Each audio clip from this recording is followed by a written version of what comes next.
13h30 à Kinshasa, mesdames et messieurs, bienvenue dans cette édition de la mi-journée sur Mondic Télévision. À la une de l'actualité, alors que les combats font rage dans l'est de la République démocratique du Congo, une rencontre d'une importance cruciale est annoncée entre le président congolais Félix Tshisekedi et son homologue rwandais Paul Kagame dans 48 heures. Ces sommets extraordinaires de chefs d'État membres de l'EAC visent à examiner les mesures à adopter pour contenir la crise et encourager le dialogue entre le parti en conflit. Suivez.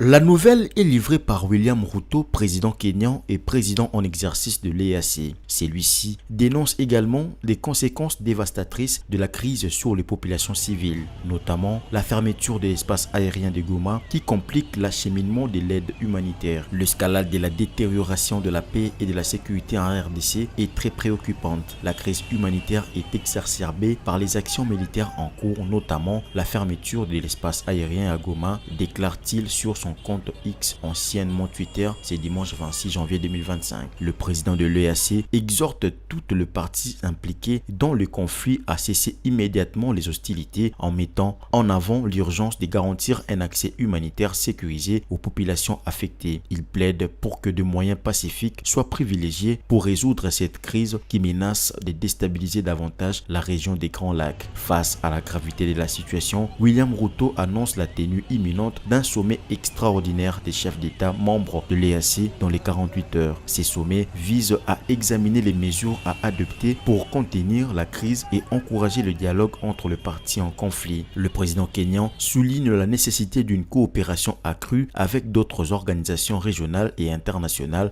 notamment l'Union africaine et la communauté de développement de l'Afrique australe. Il affirme son engagement à mobiliser la communauté internationale pour faire pression sur les parties en conflit et encourager des négociations constructives. Dans ces cadres, William Ruto révèle avoir échangé avec le président Félix Tshisekedi de la RDC et Paul Kagame du Rwanda en les exhortant à répondre aux appels à la paix émis tant par les populations locales que par la communauté internationale.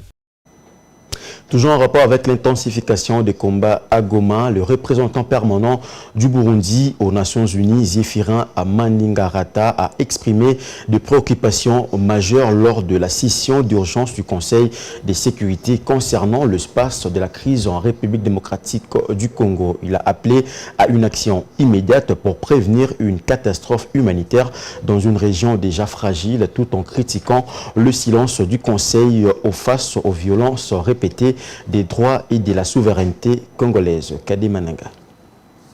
Lors de la session d'urgence du 26 janvier 2025, Zéphirin Maniratanga a souligné l'urgence de la situation dans l'est de la République démocratique du Congo. Il a décrit Goma comme étant au bord du précipice, mettant en garde contre les conséquences dévastatrices d'une crise qui pourrait s'étendre au-delà des frontières congolaises. Les tensions croissantes entre les forces armées congolaises et les groupes rebelles M23 soutenus par le Rwanda exacerbent les souffrances de populations locales. Zéphirin Maniratanga a dénoncé l'inaction du Conseil de sécurité face aux violations flagrantes de la souveraineté de la RDC.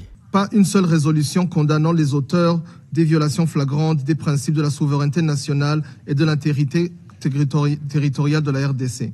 Ces principes doivent être fermement réaffirmés dans le cas de la RDC.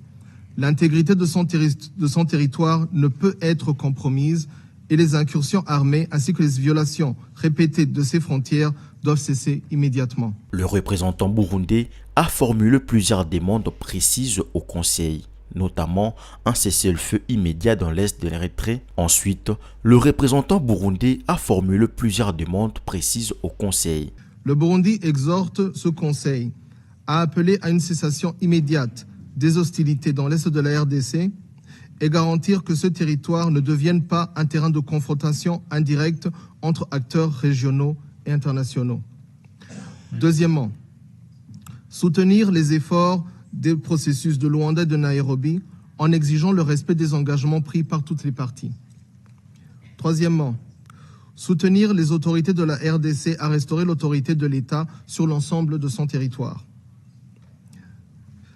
Quatrièmement, exiger le retrait des forces d'agression contre la RDC et la cessation des hostilités et appuyer la relance du processus de Luanda et de Nairobi.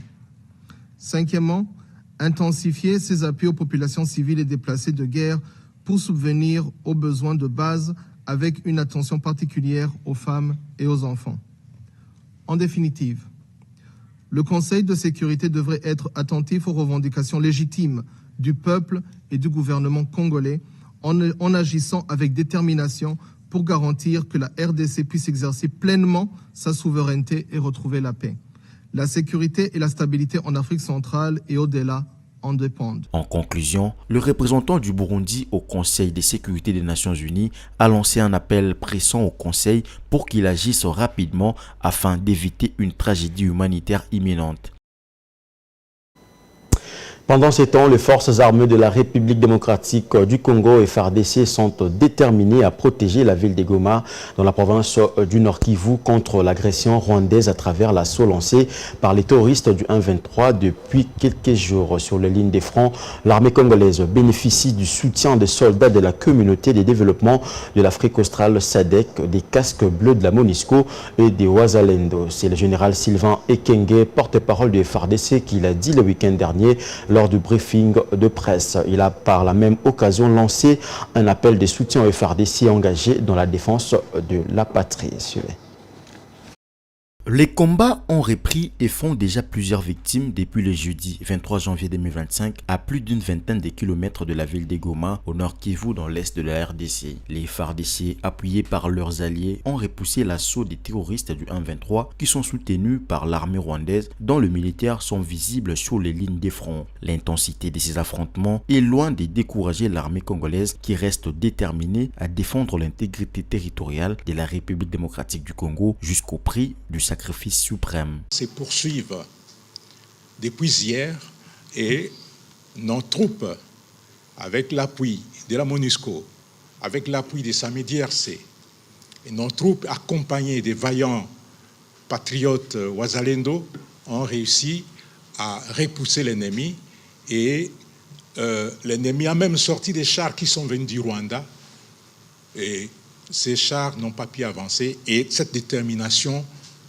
est sans pareil et les forces armées et tous les partenaires sont déterminés à barrer la route à ces aventuriers, à ces aventures du Rwanda.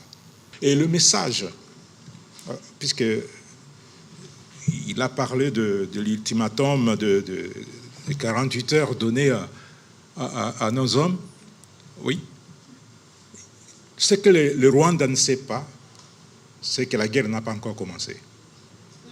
Et elle va commencer.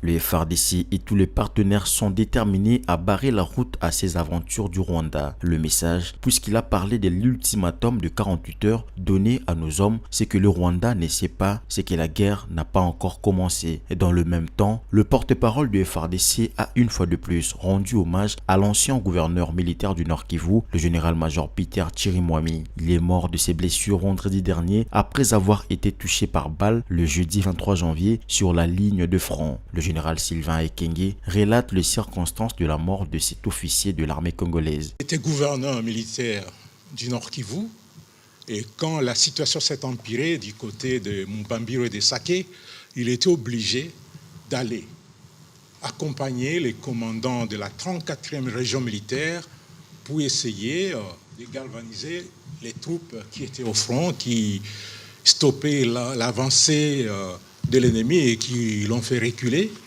Et c'est dans ces entrefaits que les snipers de l'armée rwandaise l'ont identifié, ils ont tiré sur lui. Et lorsqu'il a été atteint, il y a ses gardes qui ont essayé de le secourir. Il y a un qui est tombé avec lui et deux autres qui sont blessés, qui sont aujourd'hui soignés dans les hôpitaux, dans les formations médicales spécialisées. Présent à cette conférence de presse, l'actuel ministre du Commerce extérieur et ancien gouverneur du Nord Kivu a lancé un appel à la mobilisation générale de tous les Congolais pour barrer la route à l'agression rwandaise. C'est le temps de la mobilisation générale.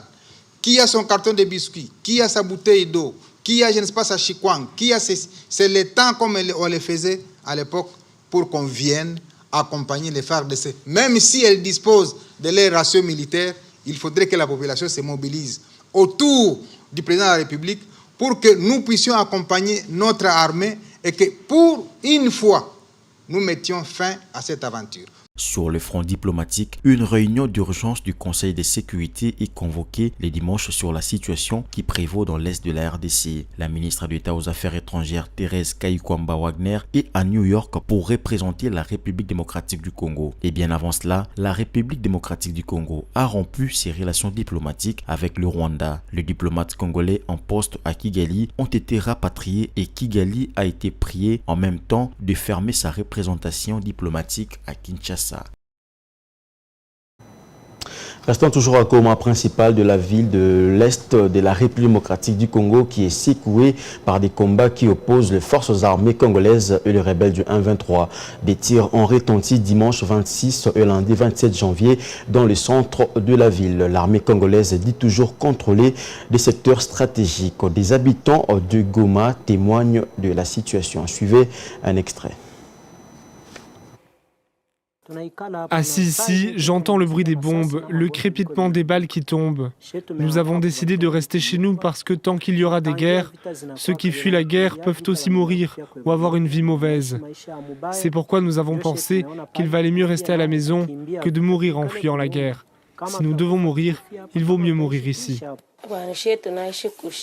Nous n'avons pas dormi depuis 3 jours.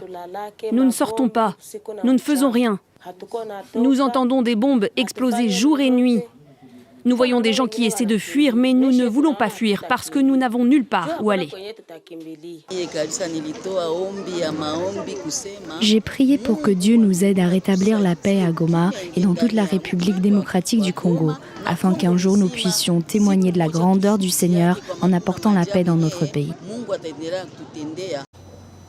Et en santé, pour terminer, Kinshasa, capitale de la République démocratique du Congo, a accueilli à son tour le premier centre de référence pour la prise en charge du Mpox. Il a été inauguré le week-end dernier à la clinique quinoise dans la commune de La Gombe, au nord de la capitale congolaise. L'ouverture de ce centre marque une étape cruciale dans la lutte contre cette maladie, avec un focus sur les cas graves. La cérémonie d'inauguration officielle a été présidée par le ministre de la Santé en présence de partenaires tels que l'Organisation mondiale de la santé, OMS, les centres africains pour le contrôle et la prévention de maladies, Africa CDC, ainsi que de nombreuses personnalités. Images et commentaires.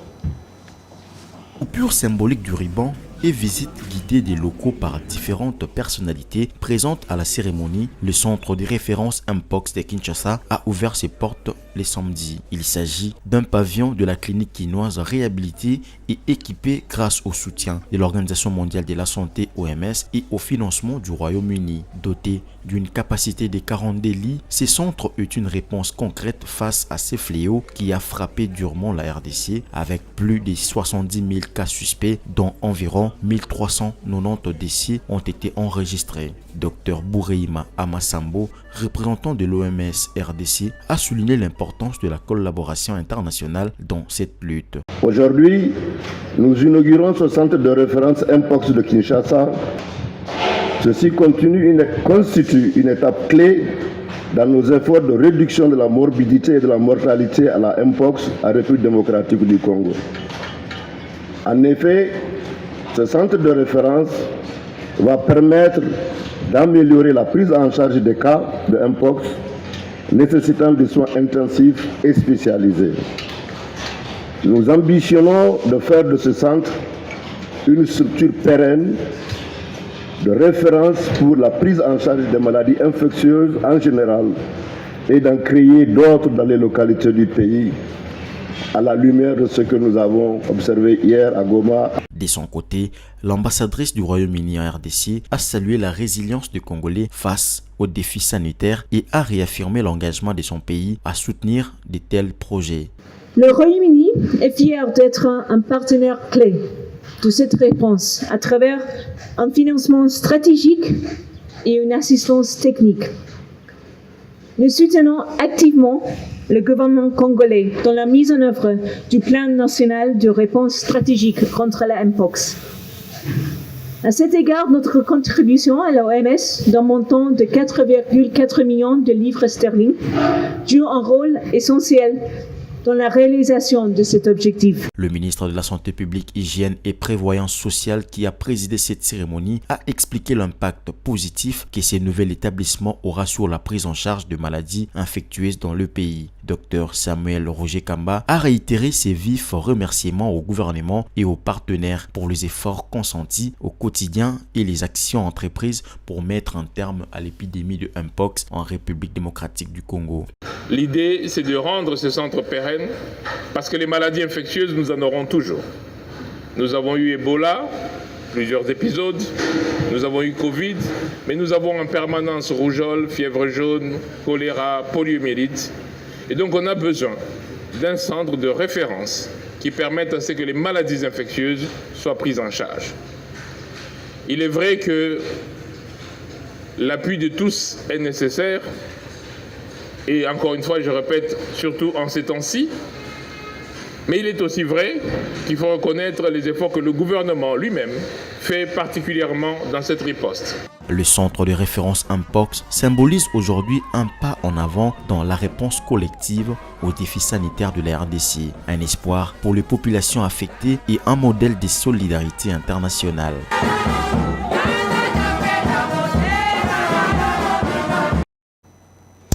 Ainsi s'achève cette édition de la mi-journée sur Mondico Télévision. Mesdames et messieurs, merci de l'avoir suivi. Excellente suite des programmes sur nos antennes. Prochain rendez-vous à 19h pour la grande édition du journal. Au revoir.